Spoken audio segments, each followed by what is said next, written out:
Hey y'all, it's me again. Welcome back to This Is Court Radio. We here on episode 2. And I'm your host for the evening, Courtney Taylor. And today, we getting into the classics, okay?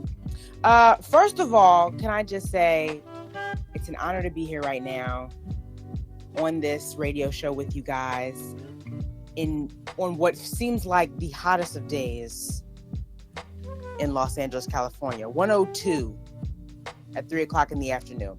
Mind you, it was 101 at 11. How can it be 101 degrees at 11 a.m.? Is something happening?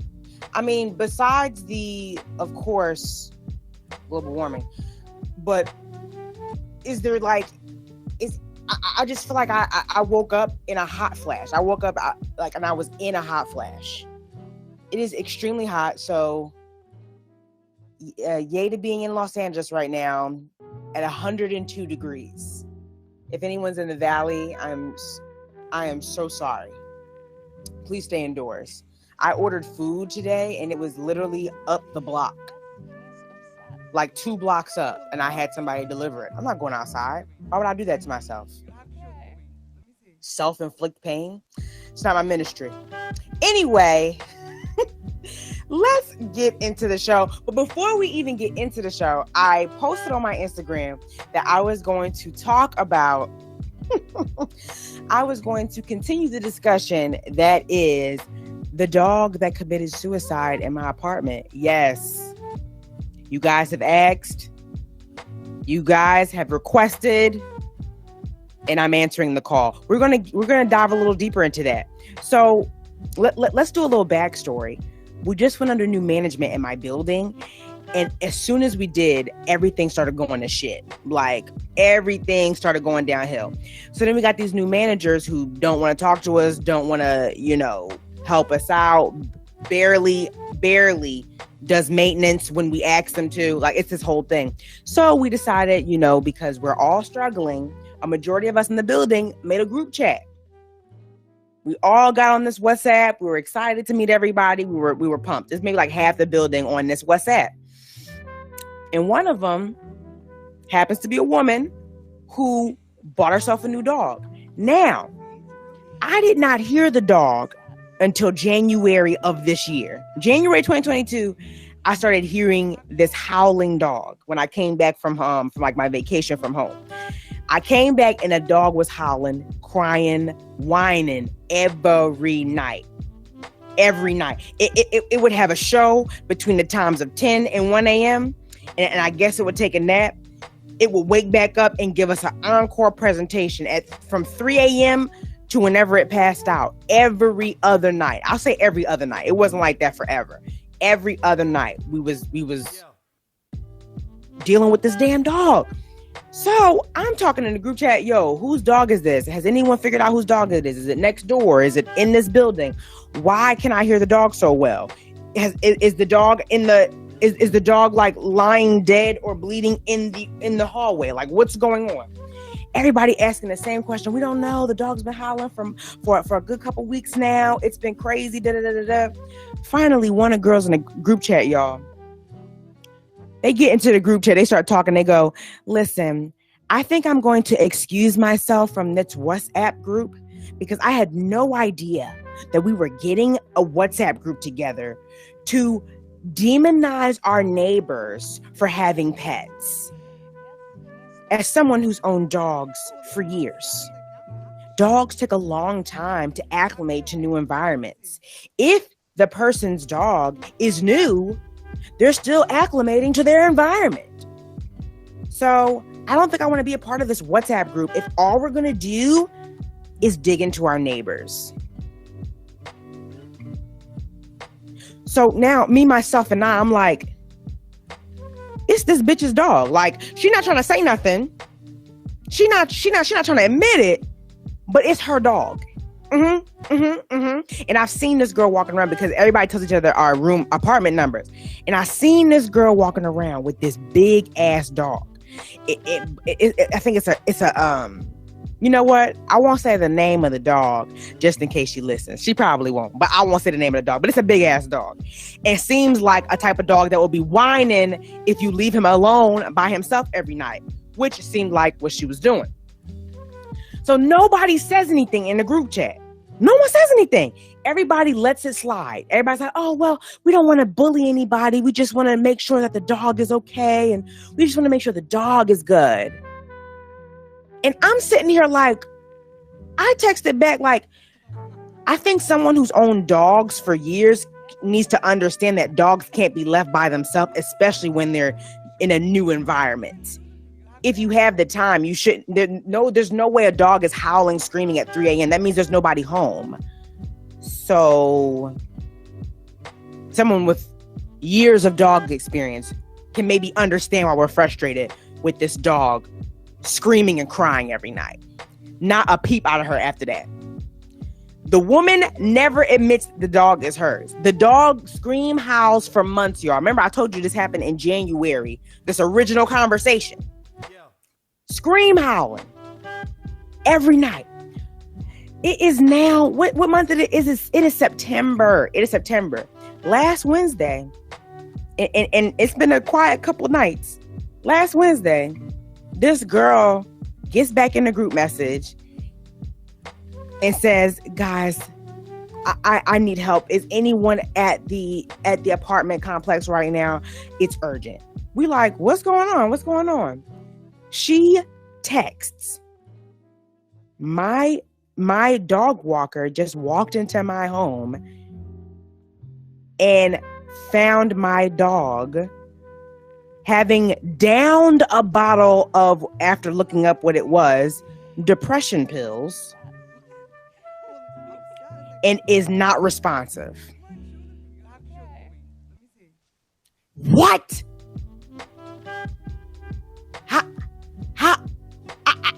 I had so many questions, but everybody in the group chat talking about some, oh my God, we're so sorry for your loss.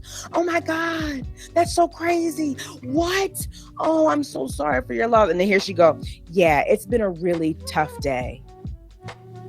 Girl, did you just text us and tell us your dog downed an entire bottle of depression pills? And everybody's just running with it. No one's asking the number one question: how did the bottle get open? How did the dog have access to this bottle? The tamper-proof cap didn't keep the dog from getting inside the bottle. And another thing, when did this happen? Because according to the message, I'm gonna go back. I'm gonna go back to the receipts, y'all. Hold on. According to the message, let me see. Oh, they done added new messages in the group, y'all. My apologies. Hold on.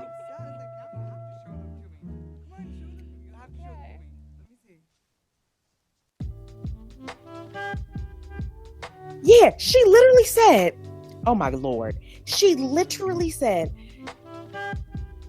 the morning of. So has she not been home this entire time?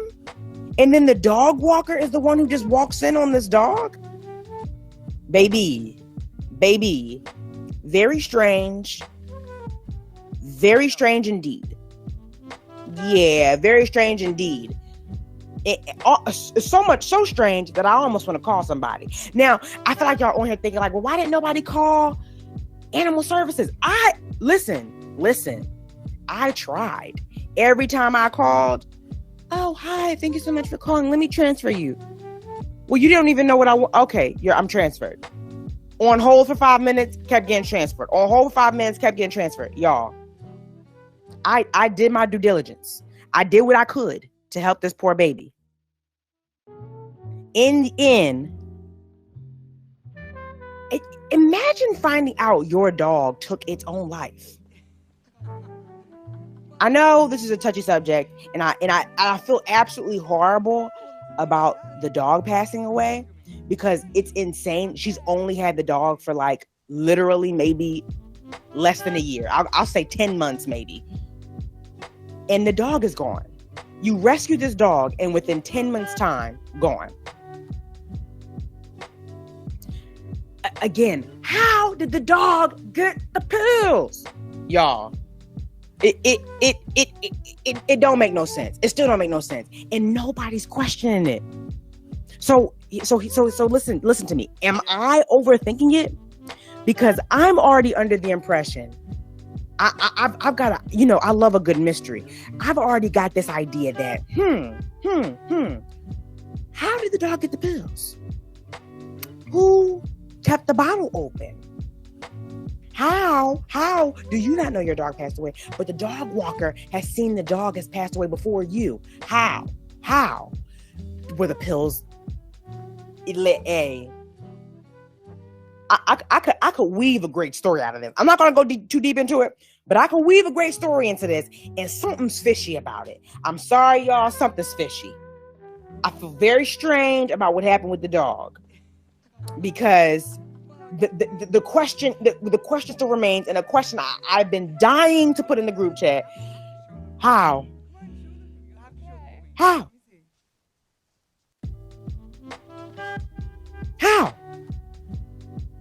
It don't make no sense. And it's gonna boggle my mind for the rest of my life.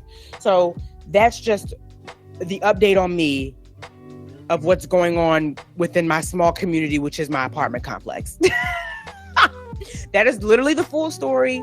Nothing else happened. Nobody said anything else after it. We literally, after 5 people said, "I'm so sorry for your loss," and she hit us with "It's been a tough day."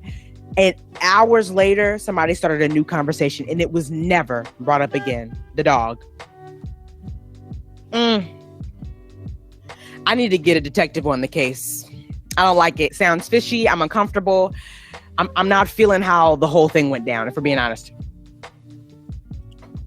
That's just my say on it. And I'm sticking to it. Anyway, now that y'all know the doggy unaliving himself. We'll say that, unaliving. I don't want this to be... Okay. Now that we passed that, it's time to get into what we really came here for, which is Quartz Classics. Because, I got a realm of classics that I call my go-tos. The best in television. And we're going to get into it, okay? Now, I am going to start off with classic TV shows from the 90s, okay? And if anyone knows me, I feel like they can guess what's on the top of my list already. I'll give you a minute. Too slow. The answer is Living Single. Yeah. The friendship comedy of our time. The friendship comedy of our time. I don't think anyone has done it like Living Single has. And I do mean anyone. Y'all can take that information as y'all will. We already know my idol. Maxine Shaw, Miss Erica Alexander, killed that freaking role. Literally, I feel like my locks are subconsciously styling themselves in the way that I believe Maxine Felice Shaw would walk around. You know what I'm saying? Every character in there completely different and completely perfect together. Like Sinclair, the hippie woman. You got Khadijah, the cool magazine owner. You got Maxine Shaw, the lawyer. And you got my baby Regine. Come on. Talk about, what can you describe Regine as? Regine, I feel like it was like just a hustler. A cute diva hustler. At every turn. I thought that's the best way to describe Regine, man. I loved that show. I still pop it on if I need to, if I'm feeling a little nostalgic. You know what I'm saying? Still pop it on. Did y'all know that those characters, like every one of them, I don't know if the guys were, I don't know if Overton and what's the man's name? Don't get on me, y'all. Hold on. His name is slipping my mind. Oh gosh, Overton and I'm going to it. Please, Kyle. Please forgive me. It slipped my mind. But did y'all know, at least Maxine Shaw, her character, she was 25 years old in the show. You mean to tell me y'all was having these women run magazines, be top of the class lawyers, like really figuring life out at the spry age of 25? That's where my delusion of grandeur kicked in for me. Because I'm going to tell you right now, I was young and I was like, by 25, I'm going to have everything figured out. Like my girl Maxine Shaw. like my girl Khadijah. I'm going to struggle a little bit, but I'm going to be in my purpose by 25, if not sooner. You know what I'm saying? This is where my delusion of grandeur immediately started. I'm going to tell you that right now.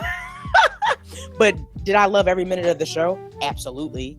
Did I watch it religiously? Yes. Of course I did. Yeah. Had to support. And I was sick when they got rid of Kyle. Ooh, when they got rid of Kyle, and y'all know why they did.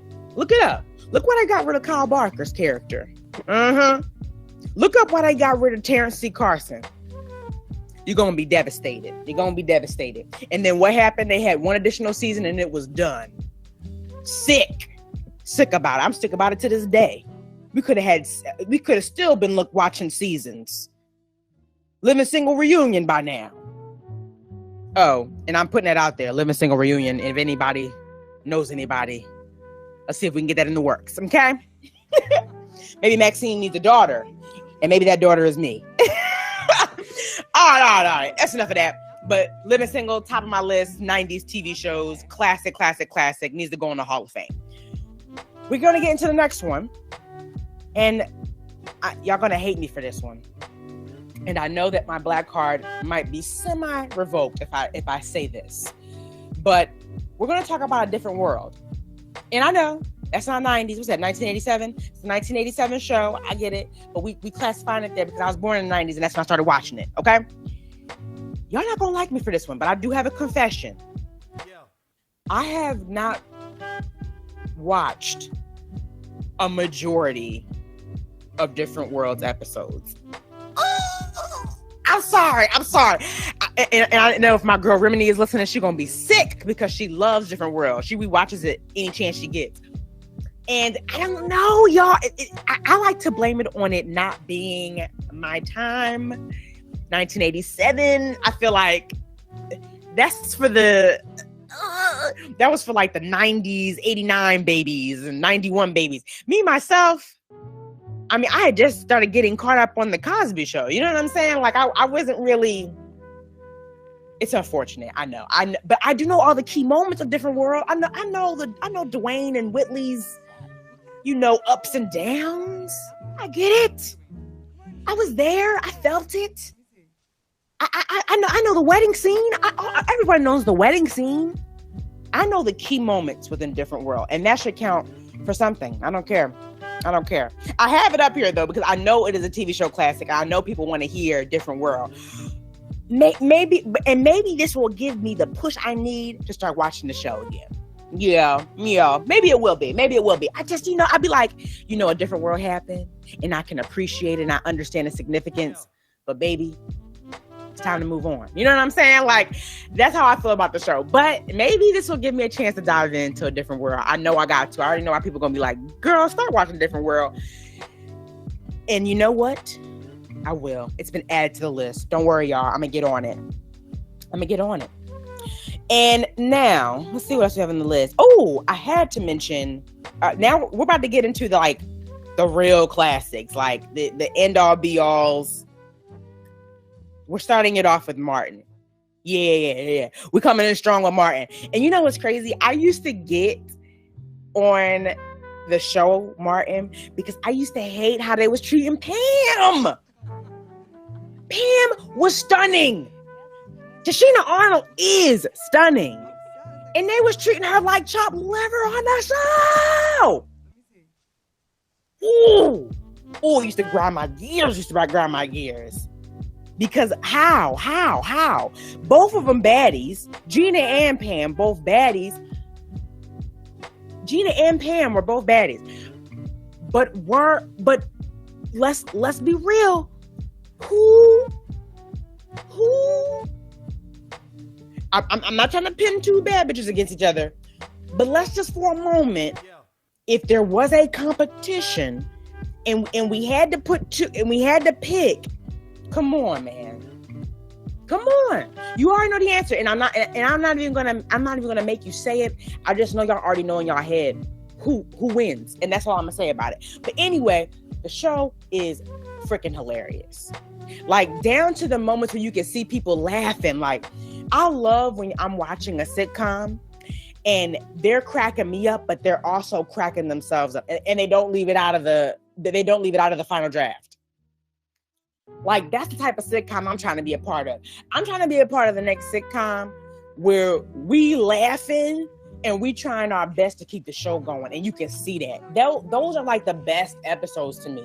When Martin's trying not to laugh, when Pam and Gina not trying to laugh, when Tommy and Cole not trying to laugh, that be the best episodes because it is just downright hilarious. You know who else? You know who else has moments like that?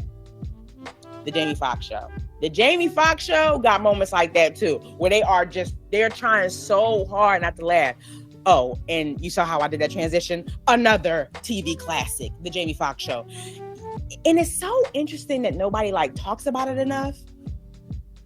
I feel like, people talk about Martin, people talk about the Steve Harvey show, people talk about the Bernie Mac show, people talk about all those shows. The Jamie Foxx show, I know people know about it, but y'all don't hype it like y'all need to. The Jamie Foxx show was hilarious. All-Star Crew, in All-Star Crew. And then they had moments like at the end of every episode where they did a blooper reel. Sign me up. Sign me up. You mean to tell me I get to watch a great show and then I get to watch y'all crack yourselves up at the end? Moments where y'all just couldn't hold it in? That's my sweet spot with a sitcom. Okay? Being able to join in on the laughs and the funs and the giggles. I have always wanted to see a live show like that. Never have, but hey, it's always been my dream. It's always been my dream to be in the audience during a blooper reel. Maybe I'd be cackling. Love to be a part of that. But yeah, the Jamie Foxx show, another one. I mean, I had to put it behind Martin because Martin is. You know what I liked about Martin too? I'm hopping back. You know what I liked about Martin too? The original characters. Him, his Shanae. Oh my goodness. When she was in the shop, when she was in the beauty shop, come on. The Shanae character is his best, but when he do the little boy, hold on, I'm about to look up the little boy name. When he be doing that little boy with the snot nose and that be leaning back and forth on his shoes, oh my God. Oh my gosh. That just the fact that he was able to hop into these different characters for the show is just so funny to me. Like, it is so genius to be able to do that and have these characters but I'm certain that he's probably trademarked and made his own. He's making money off these people forever. Like, these characters are so, I don't even know how to describe them. It's so hard to do character work. And I think everybody thinks, oh, you're reading a script. Like, no, he's creating a completely separate person. You don't even think of him as Martin. There were moments when I was watching the Shanae character and I was like, I totally forgot that Martin is playing Shanae. Like, him playing Mama Payne, him playing Jerome, him playing Roscoe, like Dragonfly Jones. Come on, like, all those are key characters in the show, and we was hyped when they came up. I'm sorry, just Martin's a genius. Jamie Foxx is too. I know Jamie Foxx was doing his characters too on other sketch shows and stuff. But my God, Martin throwing them into the show as like recurrings or co-stars or guest stars, hilarious, absolutely hilarious. Oh yeah, next on the list I got the Steve Harvey show. Yup, You guessed it. I'm going through all the comedians who now have a show. The Steve Harvey Show is phenomenal. Steve Harvey Show is phenomenal. Every character, hilarious. Steve Harvey, Cedric the Entertainer, Wendy Raquel Williams, the receptionist. What was the receptionist's name? Ooh, even the kids were funny. Steve Harvey Show cast. I thought I had them lined up for me. Hold on. Oh my goodness. Terry J. Vaughn, who played Levita, baby. Hilarious. It was just a good rounded out cast of people. Like, I just feel like when you have a show where everybody feeds off of one another and the show isn't good if the other person isn't in it, like all four of them had to be in the show and it meshed so well. And the kids were hilarious. Merlin Santana, may he rest in peace. William Lee Scott, when they brought the girl from All That onto the show, Lori Beth, come on. It was just a great show. Great show. Okay. I loved when the whatchamacallits, what's the people's names? I loved when comedy legends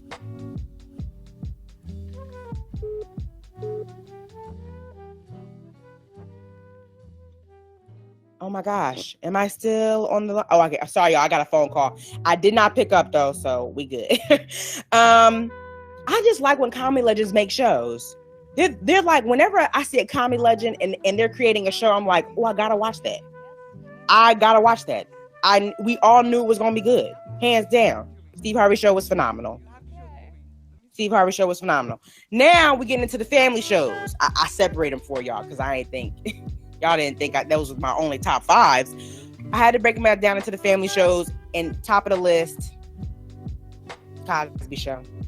Y'all knew it was coming, and I know we have a problematic main character in the show, but at the time, and this don't even count as the 90s. I know this is 84, I believe. 1984 is when this one came out. At the time, come on. The Cosby Show was the it show. That was the family everybody wanted to be in. The family everybody wanted to have.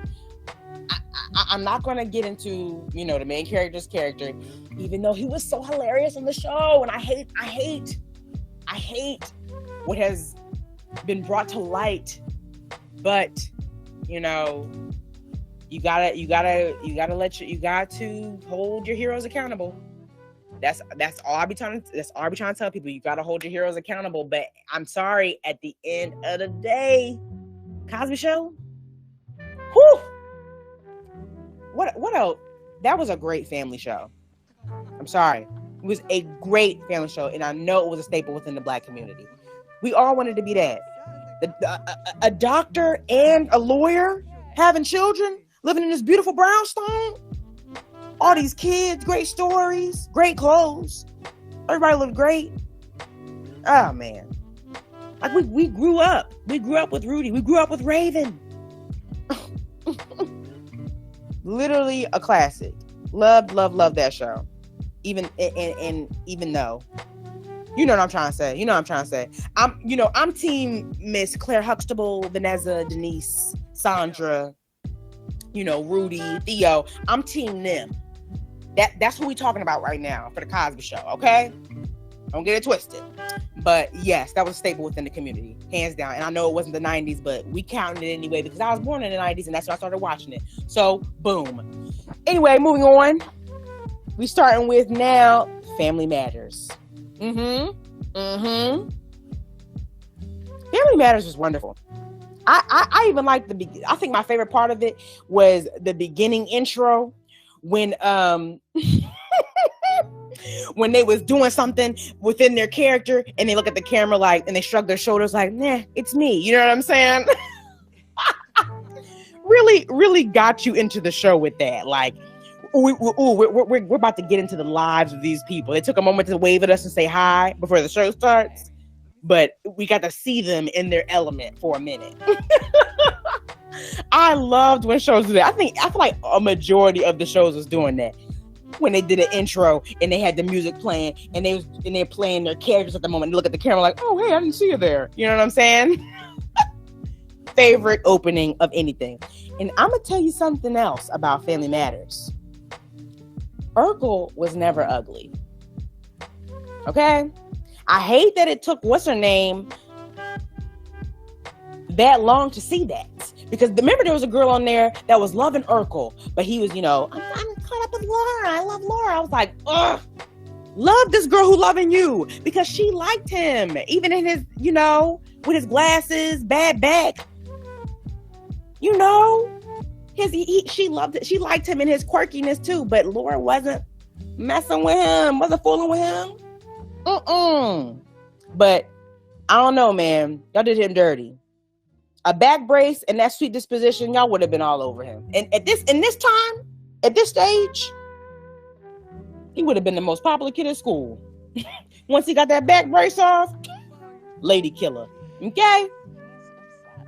No, but Family Matters was really, really good. I really liked Family Matters. I thought that was very, the aunt and uncle that you have in your family. That's what it felt like. I felt like I was watching my aunt and uncle and their kids go through life. You know what I'm saying? I like Family Matters. I felt like it was very, I don't know. It wasn't the Cosby Show, but it was another family show, I think, that served the Black community well. I think that's something that we all was proud, another show we were proud of. You know what I'm saying? Love Family Matters. Love Family Matters. Another classic. The classic in the books. Ooh. Next on the list, we got Sister. Yes. Had to bring up the twins, y'all. You know what? I'm gonna tell you who my favorite character was. Spoiler alert: it was not the twins. It was Miss Jackie Harry. Okay, the mom. She was truly the star of the show. I know we were there for the twins. The twin storyline was great when they was growing up, and they was dealing with the bullies at the school, and they was dealing with Roger. We get it. We know the show was about the kids, but I'm gonna tell you what: if the mom wasn't in the episode, I wasn't tuned in.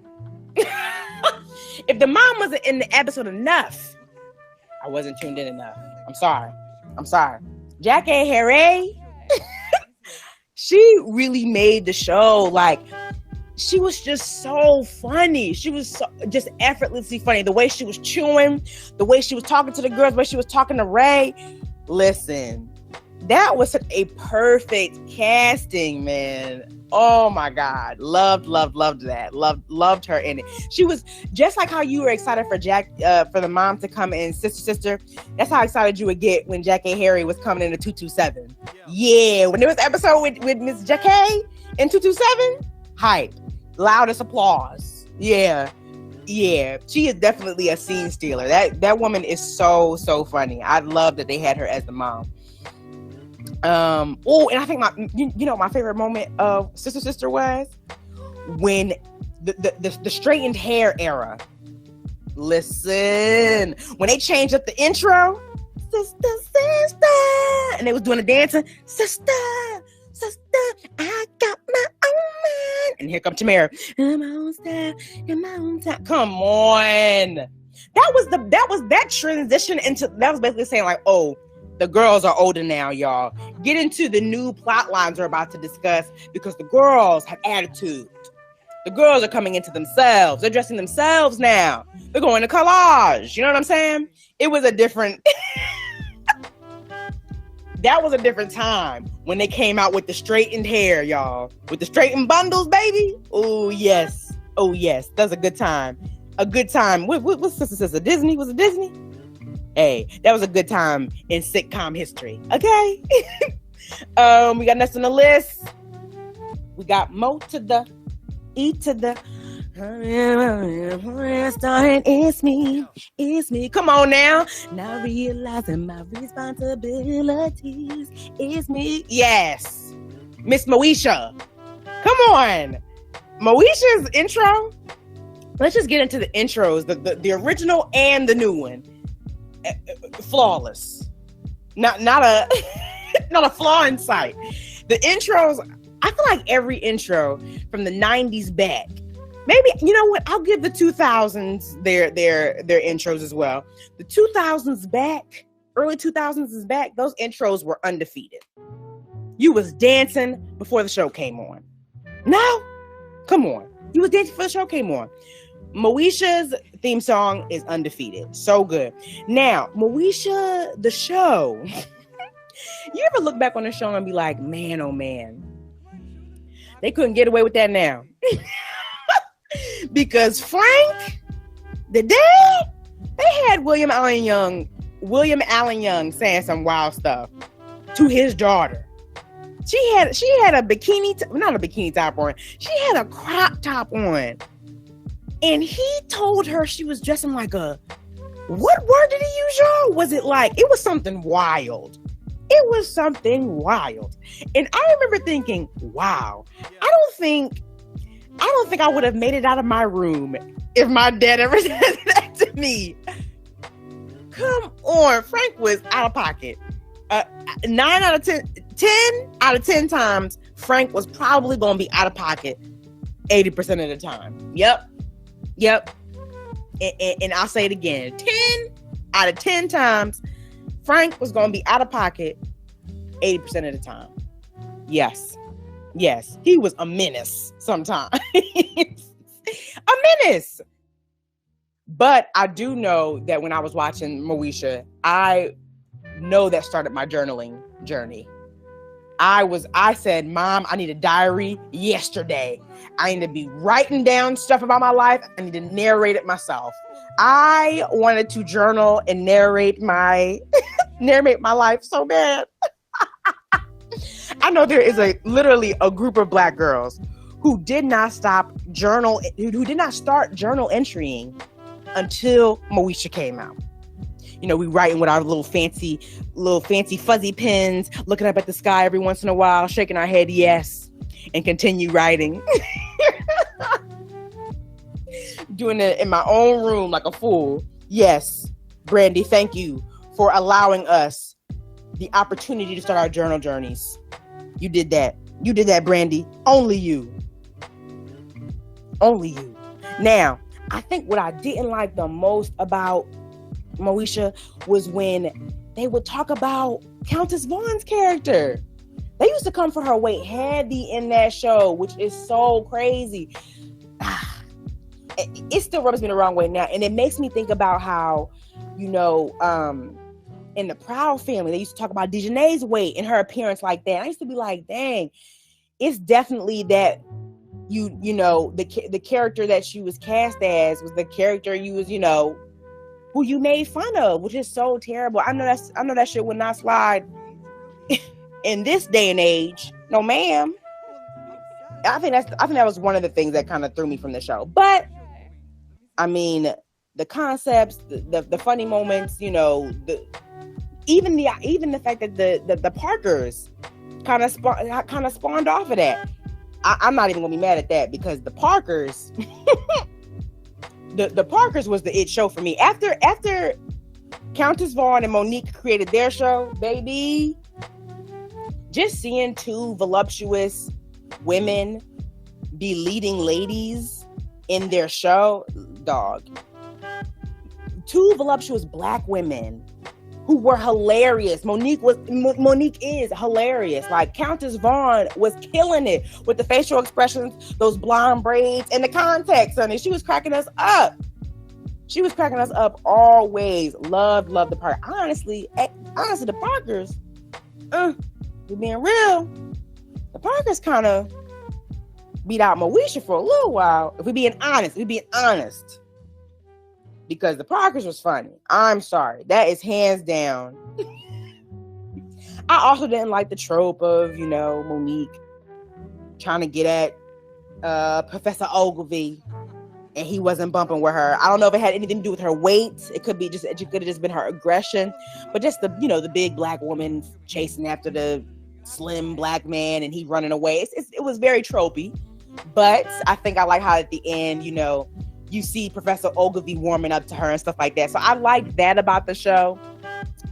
But other than that, that was my only gripe about it, because the show is flawless. Other than that. Another one. Oh, I have down here the Wayne Bros. Listen to me. That show is really good. And you know what I think I liked about it the most is that they had really good people in it. They had John Witherspoon in it. who was a perfect pops. John Witherspoon always played the best dad. And I think what I liked about them having John Witherspoon in it and the other woman who played the security guard, they were both in Friday, right? And they were, let me see. Weren't they both in Friday? Yes, they were. And they were married in Friday. I like that. The Anna Marie Horsford character. She was the, what was she playing? She was playing the security guard at the Wayne's, for the Wayne's Bros. I don't know why I'm saying it like that. The Wayne's Brothers. I don't know. Wayne's Bros. Okay. The Wayne's Brothers. And she was playing a security guard. They had great cast and they had great people pop in every once in a while. I just feel like that show was hilarious too. The brothers going back and forth having their shenanigans. I mean, sign me up. Like, I think the Wayne brothers, like all of them, had a lock on our community.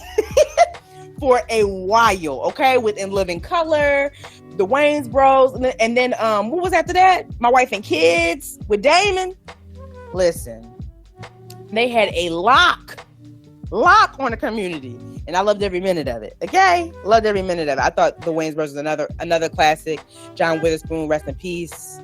Loved him as a dad in anything. Okay, sign me up if John Witherspoon is a dad in anything. Let's see. What else? So I wanted to dive back into animated because, again, if y'all know from my last show, and if you know me at all, a little baby loves some animated content. Okay, and I think the first thing that reeled me into animated content had to have been my favorite '90s animated show.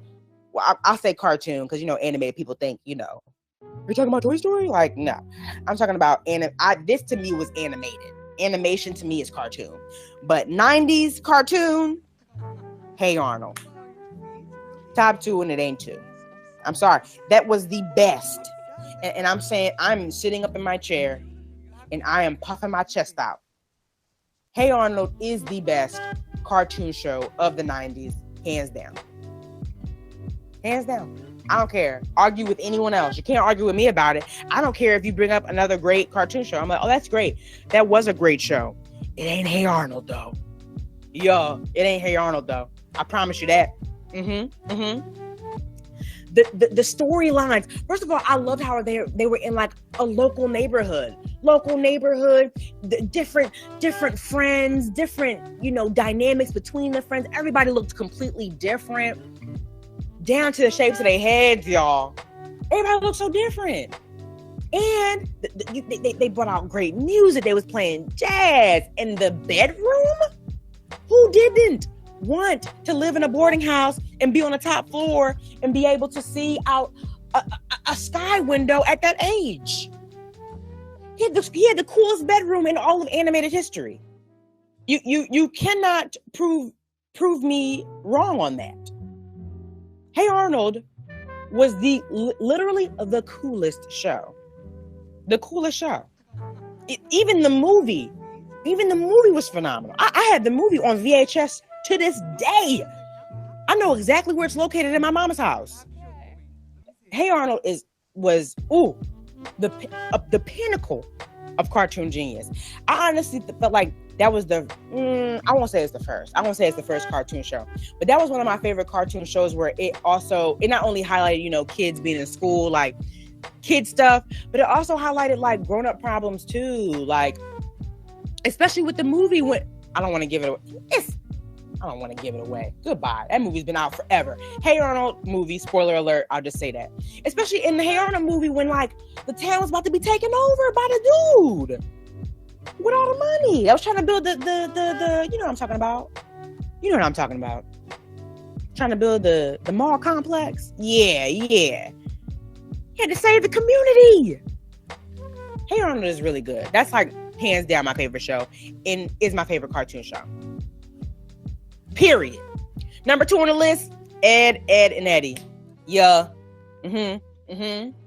God rest the man's soul who created the show. Ed, and Eddie was hilarious. Like, they made a whole show, and I don't know if this is mean for me to say, but everybody in the show was white trash, right? Am I tripping? Am I tripping to believe that? Like, but in the best way. It was very, like, trailer park and very like, the what's the three sisters in the woods. Like, it was very like I just thought I liked being able to see another side of white people within cartoons. Like, I feel like we always see the button up and the tie and but I feel like we got to see lower income white people in cartoons, and that shit was just so funny. The show was so funny, dramatic, ridiculous, silly stuff.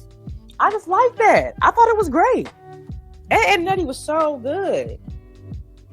Ooh, Ed and Eddie was good. What's another one? Ooh, you know what show y'all don't talk about enough? In the animated realm of the 90s, y'all don't talk about Recess enough. Yeah. TJ Detweiler roaming the Recess Park with his four best friends. Come on. That show was so good. Another classic show. Honestly, Recess and Hey Arnold to me are like neck and neck. If we're being honest, Recess and Hey Arnold are neck and neck. Recess used to come on Disney. Hey Arnold was Nickelodeon, I think. Yeah. Was Recess Disney? Recess was Disney. Used to come on Hey Arnold. It was I felt like, in my personal opinion, it was underrated. Y'all wasn't talking about that one enough. Recess was so funny. It was so like, you had the hustler on the block. You had the four Ashleys who were like the cool girls at Recess, and it was just really, I love how they came up with all those different characters, and I'm a sucker for well-created characters in the show, especially in animation, because not a lot of people watch animated stuff, and I feel like y'all miss out on a whole genre of art when y'all don't tap into these animated shows, man. It's just so good. Even the movie was good. Oh my goodness, the Recess school's out. Talk about development of character. Everyone developed on that end. We saw a whole different side of every character, all from that movie. Absolutely phenomenal. Get into Recess. If you've never gotten into Recess, cue up an episode of Recess and tell me that's not an amazing, yeah, I said amazing show. I doubt you can tell me it's not good. And if you do, you're lying. Simple as that. Another animated show. We topping it here. We topping it here with Rocket Power. Yeah. I know I'm not the only one who was watching Rocket Power and was coming up to their mom every time the episode ended like, Mom, I need a skateboard. I need to learn how to surf. Why don't I know how to surf, Mom? Where are my skates? Where are my elbow pads and helmet for me to be skating outside with my friends? What's wrong with you? What's wrong with you, lady? All the like I wanted to hang 10. I wanted to surf. I wanted to walk around in bikini and cargo shorts. I wanted to live that dream. That life was calling me, honey. Every time I watched Rocket Power for years, I was telling my mom I need a skateboard. Yesterday, I need a skateboard right now. They need me out there. Rocket Power used to be my shit. Used to love Rocket Power. Maybe used to do a little handshake with my brother. That little woody. Yeah. I was into it. Rocket Power, another great show, hands down. Molded me into the woman that I am today. Yeah, all four of these did. All these shows that I'm mentioning have molded me into the person that I am today. Is the reason why I be getting into this stuff. I cannot wait till I book my first animated. What? Y'all are not gonna be able to sleep. You're not gonna be able to enter any app without me hyping myself up about booking an animated project. Yeah, cause I know it's coming. I watch too many animated things for me not to be in something animated. I keep incorporating it into my life. I'm obviously going to be a part of it. You know what I'm saying? It's just law at that point. That's how that works, right? If I keep incorporating it into my life, I'm just going to become a part of it. You know what I'm saying? I mean, don't get me wrong. I'll be auditioning for voiceover stuff too. So I'm not just sitting here waiting for it to come. But listen, when an animated project says, Courtney, we want you and we need you, pack a bag. We need you at the studio immediately. I'm headed there.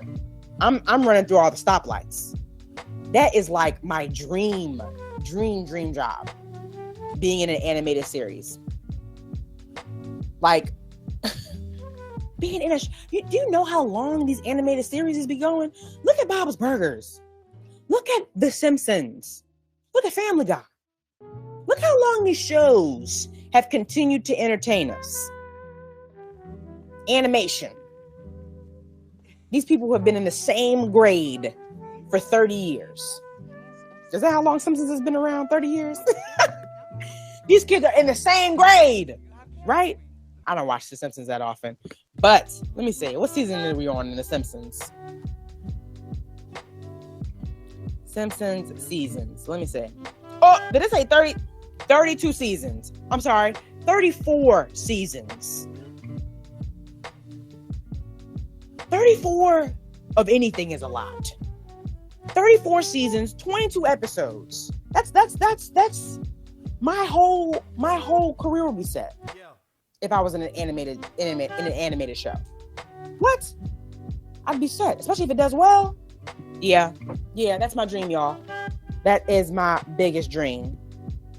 And speaking of dreams, we're going to have a little segment before the end of the show where I talk about me as an actress. Okay? Let's talk about it. Let's get into it. Let's see what you guys had about... Oh, never mind. That's you guys talking about the doggy suicide. Let's see. You guys wanted me to talk about acting in general, me as an actress. And I think the top thing was how... I know a lot of people were asking me, how did my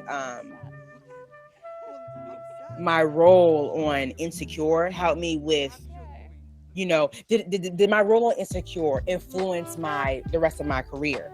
Because somebody asked me that in my DMs recently, and I think it's important for me to say yes. Yes, it did. Do not get me wrong. I worked extremely hard. I know that I worked extremely hard to get here. I gave up a lot of different dreams that I thought I was going to do to get here. And I worked and studied this craft. And I still study and work at this craft to get to where I am.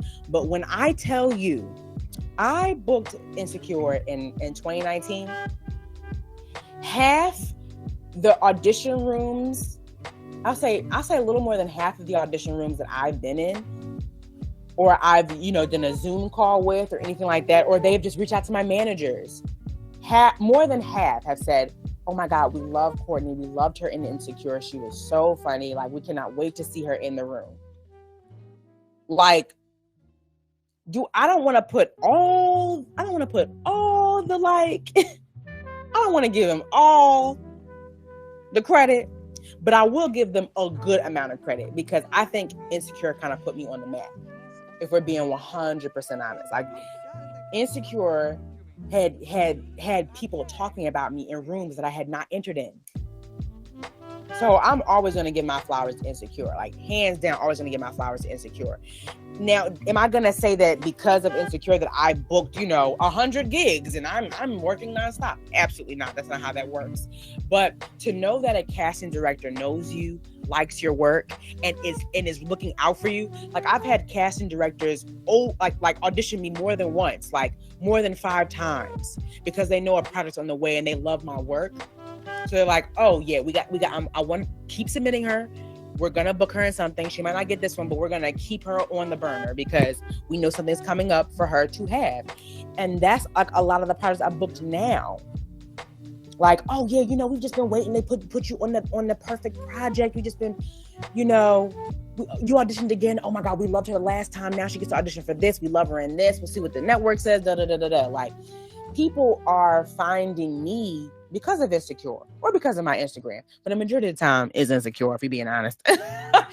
But yeah, I definitely would say that Insecure helped me get into the rooms that I've always wanted to get into, if that makes sense. It helped me get into rooms, and it helped me create connections with people,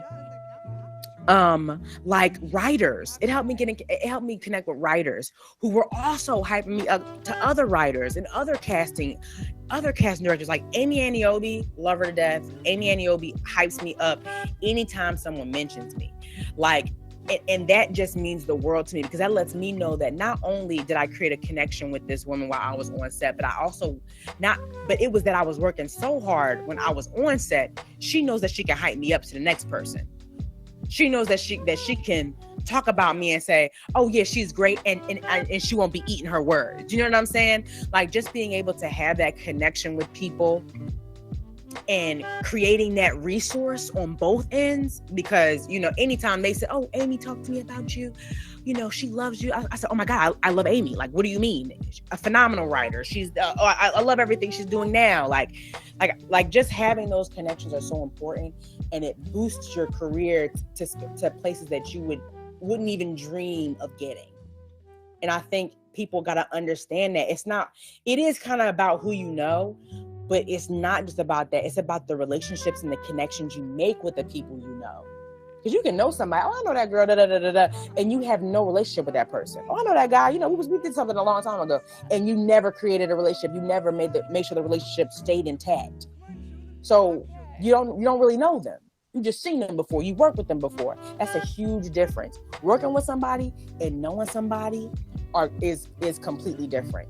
And I think when you're working on projects, if you're an actor, if you're listening to this and you want to be an actor or an actress, and you're like, I want to make sure I make good connections, you just have to be your most authentic,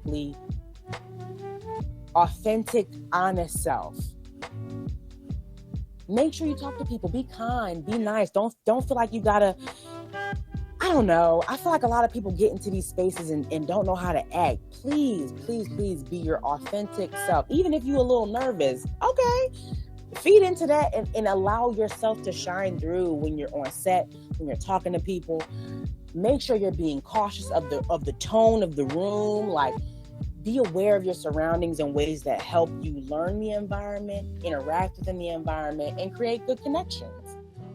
Like, this sounds hard. I feel like that sounds hard to do, but I'm telling you, when you get into your element and you realize that this is your job, you end up seeing it completely different. This is your job. This is work.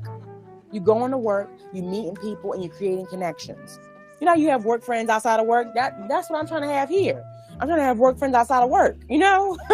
So you make sure you create those good connections, have great conversations, and, like, I don't know, check in with people. Hey, thought about you. Ooh, saw that new project that you're in. Loved it. Can't wait to see you in more stuff. You kill it every time. You just, you know, support the people who want to support you. And the sky's the limit after that. What else did y'all ask me? Let me see. What else did y'all ask me? Somebody asked me an interesting question. Hold on. I think I can be quick. Yeah, I think I can be quick.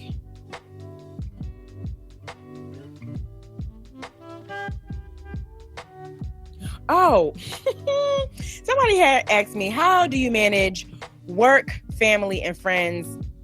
And I'm gonna be quick with y'all. I barely do. I struggle all the way through it. But what I've noticed is that I have a really great core group of people who understand that I am not ignoring them or disregarding them because I'm busy, or because I'm not ignoring them or disregarding them because I'm just sitting in my apartment twiddling my thumbs and I don't want to talk. It's usually because I am extremely busy. Either trying to make content, auditioning for new projects, reaching out to my managers, getting my life together. Like, I'm trying to get a new apartment. I'm trying to do this. I'm trying to do all these different things. Like, my life here has been a whirlwind for a really long time. And it makes it hard for me to manage time. So I always let my friends know, hey, thinking about y'all. Sorry I haven't talked in a long time. Love y'all. Talk to me later. Call me when you get a chance. Like, I just be busy. And they are really understanding of that. And I think having a good group of friends and family is key to that. It's going to be hard to manage family and friends if you don't got good family and friends. Okay? It's when you got the bad family and friend members that be like, you acting brand new, you acting Hollywood. That's when you're like, oh, okay.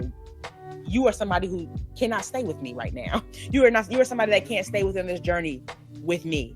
And that's okay. But luckily, I have a really great core group of friends and family who support me and understand that, a bitch be busy. You know what I'm saying? So yeah. Well, I guess that's the end of the show. I've been talking y'all head off. I hope y'all enjoyed it.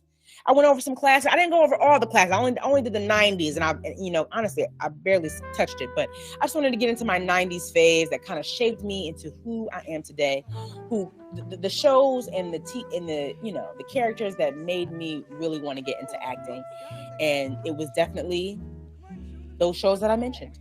I hope you guys enjoyed the show. Please tune in next week. Follow the page. I'm telling you guys, I'm gonna get even better at this. Just wait. I know these are kind of good right now, but just wait, okay? Just wait until I really get into a groove. All right. Thank you guys so much for listening. I'm gonna post this on other platforms soon, but for right now, thank you so much for tuning in live on AMP. This is your girl Court, and thank you for tuning in. Bye, guys.